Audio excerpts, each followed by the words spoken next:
¿Por qué no todas las religiones son iguales? Se piensa que todas las religiones son buenas, todas salvo de generaciones extrañas, que son como la excepción que confirma la regla. Llevan al hombre a hacer cosas buenas, exaltan sentimientos positivos y satisfacen en mayor o menor medida la necesidad de trascendencia que todos tenemos. En el fondo, da igual una que otra. Además, ¿por qué no puede haber varias religiones verdaderas? Es cierto que uno tiene que ser de espíritu abierto y apreciar todo lo positivo que haya en las diversas religiones, que es sustancialmente diferente que decir que existen varias religiones verdaderas. Si solamente hay un Dios, no puede haber más que una verdad divina y una sola religión verdadera.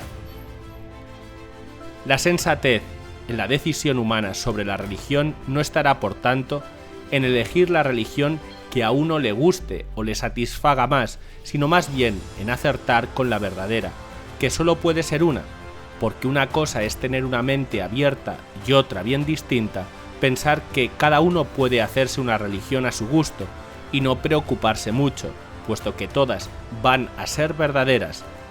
Ya dijo Chesterton que tener una mente abierta es como tener la boca abierta, no es un fin, sino un medio. Y el fin, decía con sentido del humor, es cerrar la boca sobre algo sólido. Como cristiano que soy, creo que el cristianismo es la religión verdadera, porque si uno no cree que su fe es la verdadera, lo que sucede entonces, sencillamente, es que no tiene fe.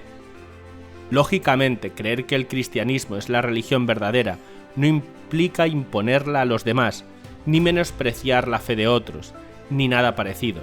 Es más, la fe cristiana bien entendida exige ese respeto a la libertad de los demás. Ahora bien, la adhesión a la verdad cristiana no es como el reconocimiento de un principio matemático. La revelación de Dios se despliega como la vida misma, y toda verdad parcial no tiene por qué ser un completo error. Muchas religiones tendrán una parte que será verdad y otra que contendrá errores, excepto la verdadera, que lógicamente no contendrá errores. Por esta razón la Iglesia Católica lo ha recordado en el Concilio Vaticano II. Nada rechaza de lo que en otras religiones hay de verdadero y de santo. Considera con sincero respeto los modos de obrar y de vivir, los preceptos y doctrinas que, aunque discrepan en muchos puntos de lo que ella profesa y enseña, no pocas veces reflejan un destello de aquella verdad que ilumina a todos los hombres. ¿Y por qué la religión cristiana va a ser la verdadera? Para responder a esta pregunta, se pueden aportar pruebas sólidas, racionales y convincentes, pero nunca serán pruebas aplastantes e irresistibles. Además, no todas las verdades son demostrables, y menos aún para quien entiende por demostración algo que ha de estar atado indefectiblemente a la ciencia experimental. Digamos, no es muy académico, que es como si Dios no quisiera obligarnos a creer. Dios respeta la dignidad de la persona humana, que Él mismo ha creado y que debe regirse por su propia determinación. Dios jamás coacciona. Además, si fuera algo tan evidente como la luz del sol, no haría falta demostrar nada. Para creer, hace falta una decisión libre de la voluntad. La fe es a la vez un don de Dios y un acto libre, y nadie se rinde ante una demostración no totalmente evidente, algunos ni siquiera ante las evidencias, si hay una disposición contraria de la voluntad. Podemos empezar, por ejemplo, por considerar lo que ha supuesto el cristianismo en la historia de la humanidad. Piensen cómo en los primeros siglos la fe cristiana se abrió camino en el Imperio Romano de forma prodigiosa. El cristianismo recibió un tratamiento tremendamente hostil. Hubo una represión brutal, con persecuciones sangrientas y con todo el peso de la autoridad imperial en su contra durante muchísimo tiempo. Es necesario pensar también que la religión entonces predominante era una amalgama de cultos idolátricos, enormemente indulgente en su mayor parte con todas las debilidades humanas. Tal era el mundo que debía transformar, un mundo cuyos dominadores no tenían interés alguno en que cambiara, y la fe cristiana se abrió paso sin armas, sin fuerza, sin violencia de ninguna clase, y pese a esas objetivas dificultades, los cristianos eran cada vez más. Lograr que la religión cristiana se arraigase, se extendiera y se perpetuara, lograr la conversión de aquel enorme y poderoso imperio y cambiar la faz de la tierra de esa manera, y todo a partir de 12 predicadores, pobres e ignorantes, faltos de elocuencia y de cualquier prestigio social, enviados por otro hombre que había sido condenado a morir en una cruz, que era la muerte más afrentosa de aquellos tiempos, sin duda. Para el que no crea en los milagros de los evangelios, me pregunto si no sería este milagro suficiente, algo absolutamente singular en la historia de la humanidad. Sin embargo, la pregunta básica sobre la identidad de la religión cristiana se centra en su fundador, en quién es Jesús de Nazaret. El primer trazo característico de la figura de Jesucristo es que afirma ser de condición divina.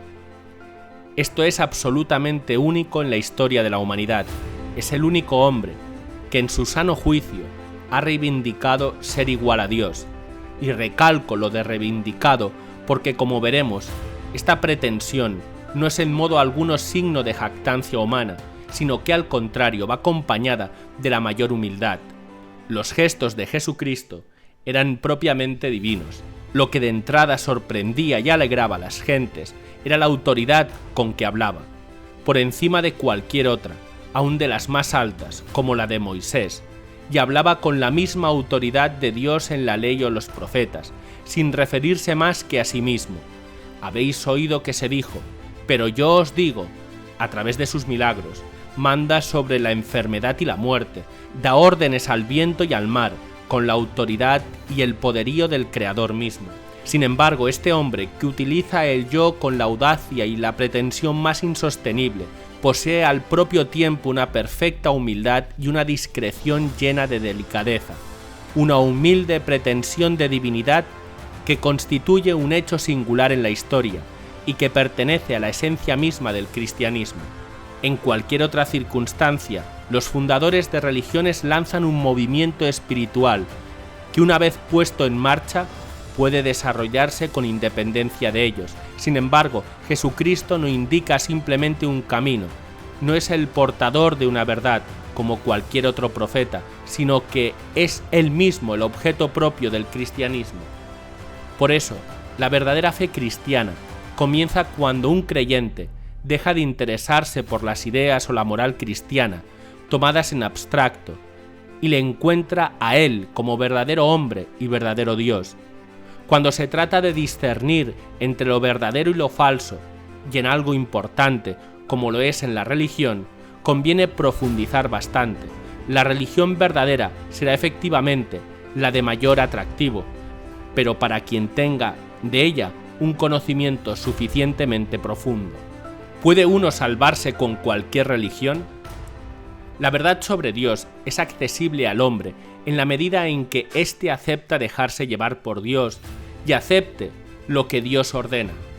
En la medida también en que el hombre quiera buscar a Dios rectamente. Por ello, es un barbarismo decir que los que no son cristianos no buscan a Dios rectamente. Hay gente recta que puede no llegar a conocer a Dios con completa claridad, por ejemplo, por no haber logrado liberarse de una cierta ceguera espiritual, una ceguera que puede ser heredada de su educación o de la cultura en la que ha nacido, y en ese caso, Dios es justo, juzgará a cada uno por la fidelidad con que haya vivido conforme a sus convicciones. Es preciso, lógicamente, que a lo largo de su vida hayan hecho lo que esté en su mano por llegar al conocimiento de la verdad, y esto es perfectamente compatible con que haya una única religión verdadera. En esta línea, la Iglesia Católica señala que los que sin culpa de su parte no conocen el Evangelio ni la Iglesia, pero buscan a Dios con sincero corazón e intentan en su vida hacer la voluntad de Dios, conocida a través de lo que les dice su conciencia, pueden conseguir la salvación eterna.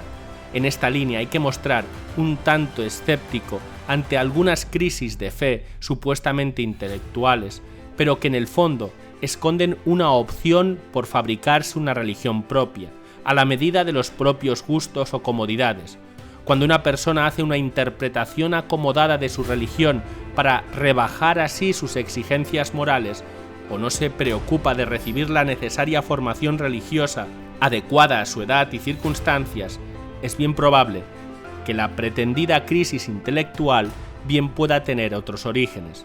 ¿Por qué entonces la Iglesia es necesaria para la salvación del hombre? La Iglesia peregrinante es necesaria para la salvación, pues Cristo es el único mediador y el camino de salvación presente a nosotros en su cuerpo, que es la Iglesia.